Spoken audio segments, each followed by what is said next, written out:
One of the binders that I keep up on my shelf is a common and uncommon binder. So common and uncommon sets from Premier Death Star 2. So lots of times when I'm making common and uncommon sets, if I have to go into this binder to get a card, that means I hit my last copy of a common or uncommon. So it's nice to have this as a resource to know what a common and uncommon set looks like. And also just as if I have to dig into this, that means I need to start trading for some commons and uncommons. I need to make more common and uncommon sets since people like to buy them. I just repurposed this binder as far as I know. I'm not a Young Jedi official collector unless just having this sticker makes me one. I do have close to a complete set of Young Jedi, but I'm still casually looking for foils here and there. But sometimes I like to go through this binder just because when you're going through your full set binders and there's a bunch of rares there, you forget about the commons and uncommons. So maybe there's something I'll notice in terms of commons and uncommons that I didn't see before when we were going through the rare binders. But definitely cards like Boshek, I assumed he was a rare because he was ability 4, but trying to remember if I ever used him in a deck, but back in the day, having an ability 4 character that can draw on their own, who's a pretty good pilot, seems like he'd be a good card to put in decks, and seems like he was well balanced with that one destiny. And a lot of cards that ended up being commons and uncommons, or at least uncommons that I would have thought would have been rares, like Owen Lars surprisingly was an uncommon and not a rare. And a lot of cards limiting your opponents, so here, making their warriors deploy +1, I use that in a Throne Room mains deck. That's just designed to steal and choke as much force as possible.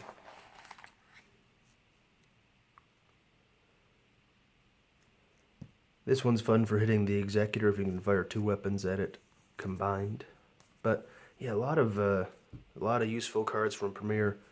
I even see how to be getting this Mess Blade sometimes to reset hands. Nabern Leeds is a good one. Out of Nowhere, I usually use the combo, but it's not a bad card in its own right. With that 5 Destiny being a used interrupt. Rebel Barrier. Almost all the sites from Premier were commons and uncommons. Obi-Wan's Hut and the Massassi War Room weren't. And some useful ships. And for me, back in the 90s, a lot of these might as well have been rares. Being able to get a Corellian Corvette. I don't know when I got my first one. It was probably well after Premier was out.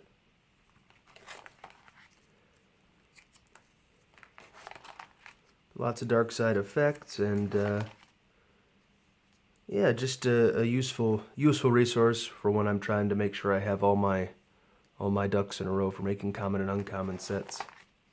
Sometimes it's good to work from spreadsheets, otherwise it's nice to have this visual. So back in the summer when I was sorting out tens of thousands of cards, it was nice to have this to look through and make sure I was putting things in the right order. And hopefully in here everything's in the right order, since I like to go by alphabetical by card type, then by card name. Into A New Hope now, so that was a lot of pages of Premier. We're going to have half as many pages of A New Hope. You could get almost the whole Cantina band as commons and uncommons. One of the guys was in the Jedi pack, but the rest were Premier, A New Hope, commons, uncommons.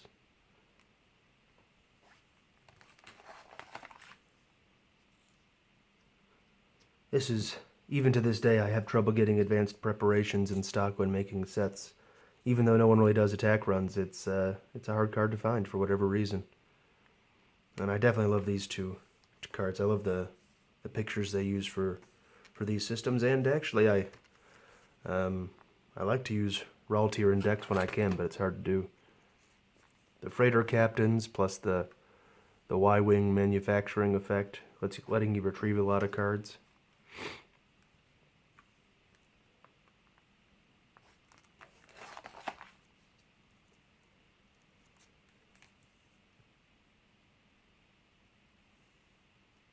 And I thought Reserve Pilot was an interesting idea, kind of an olive branch to those who have trouble getting really good Imperial pilots. But he's basically a matching pilot for black 2, 3, or 4. Not as good as the other ones are, but drawing a battle destiny if unable to otherwise, having a decent destiny. Plus you can have 2 of them on the table at once. It's a nice backup. if you can't get your hands on a DS613, who's a rare one. This is probably the hardest dark side card to find for this set for whatever reason. Even harder than more useful ones like Sniper. And Hoth, definitely my favorite set back when these were all coming out. It was hard to make a bit deck with Echo-based troopers, but I tried anyways. My first ever capital ship was a medium transport. Power 1, but I didn't care at the time.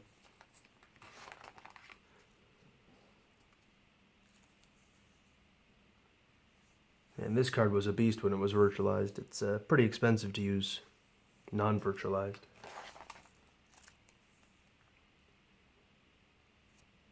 This card is scary good, but I'm sure there's some counters for it. But if you're playing against a Snowspeeder deck and you're able to pull that off with Suns down, it's pretty brutal, making their vehicles power maneuver and land speed 0.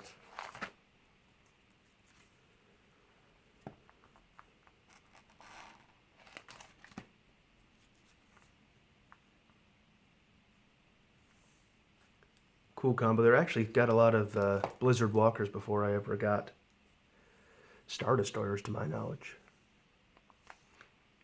And Dagobah, not a lot of impressive stuff in the commons and uncommons, or in the rares really, but at least some things that are interesting. Control. Asteroid Sanctuary, which needed an errata. That is the original version.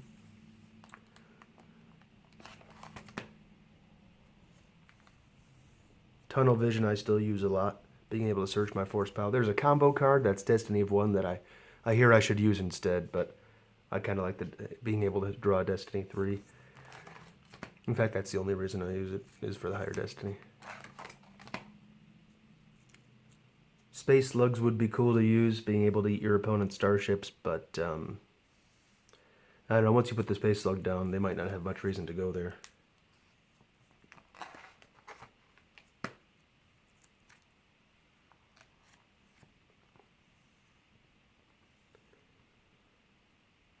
I've had this card, or at least the combo version, played against me a couple times after retrieving force. It's pretty brutal after I just retrieved 13 force with our most desperate hour, and then I have to lose 6 or 7 of it back. Oh, no, it would be 7, round up. And I'm still searching for a good TIE Bomber deck. Probably doesn't exist. Cloud City, lot of effects interrupts, just like Dagobah was. Dash was an interesting card because I think in Decipher's online card list, it was listed as a rare, so for a long time I counted it as a rare, but it's just a common. Another one like that is Bravo Fighter from Theed Palace, listed as a common, but it's actually a rare, so I guess it's kind of the opposite issue.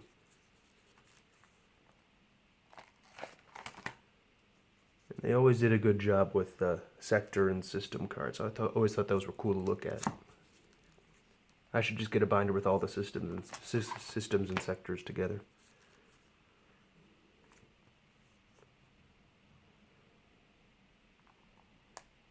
Levitation Attack and Human Shield, both of those are staples of my Bring Him Before Me deck. Having Destiny 6 cards in your use pile, Destiny 6 devices, and then adding them to your power.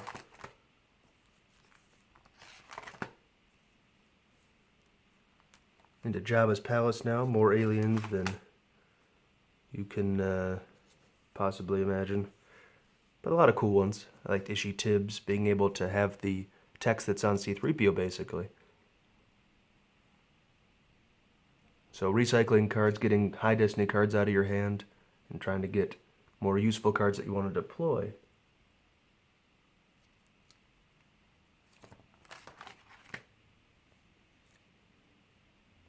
This is a lot of fun in the Diplomatic Mission to Alderaan deck, making sure your opponent draws no battle Destiny when C-3PO and R2-D2 are battling together. And that's easy to do when there's a combo card that has both those guys on it.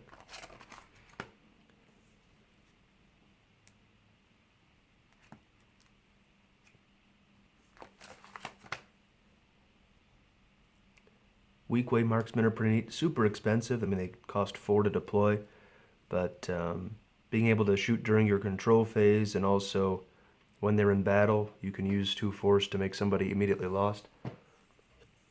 If you got the force, that can really wreck somebody's day. Audience Chambers, probably one of the best game texts on any site, being able to deploy an alien from your reserve deck. So a lot of different options there.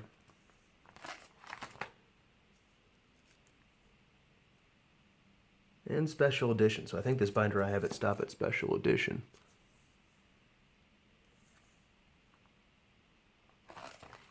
But lots of X-Wing and Y-Wing pilots. That was definitely my favorite part of the set. And some pretty cool effects that encouraged battling. So when I initiate battle, I retrieve a force and my opponent loses a force, or vice versa if they initiate. So you got to stay aggressive after you play that. Slight weapons malfunction. My friend likes to use that one a lot. I like to use it occasionally, but it seems like a lot of his decks are built around firing blasters and using that, so I got to remember to use a lot more Imperial commands to reduce his battle destinies. Rebel Ambush, the light side version of Trooper Assault.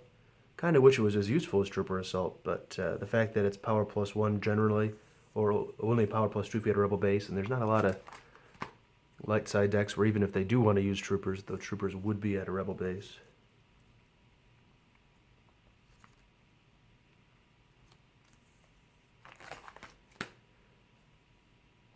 And probably my favorite 2-page sequence of this binder, just all the Y-Wings and the X-Wings. And even Sand Speeders. Why not take a Snow Speeder model and make it yellowish orange and it looks like a Sand Speeder now.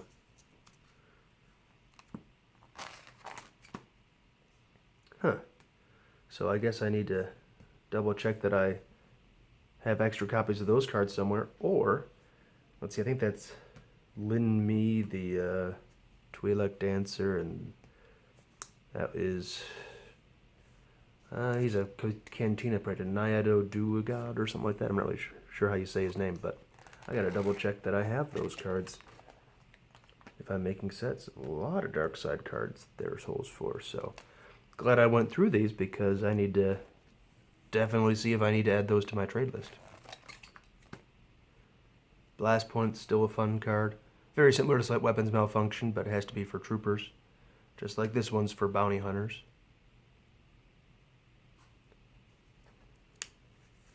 I still use Masterful Move a lot. High Destiny lets me get to Jarix.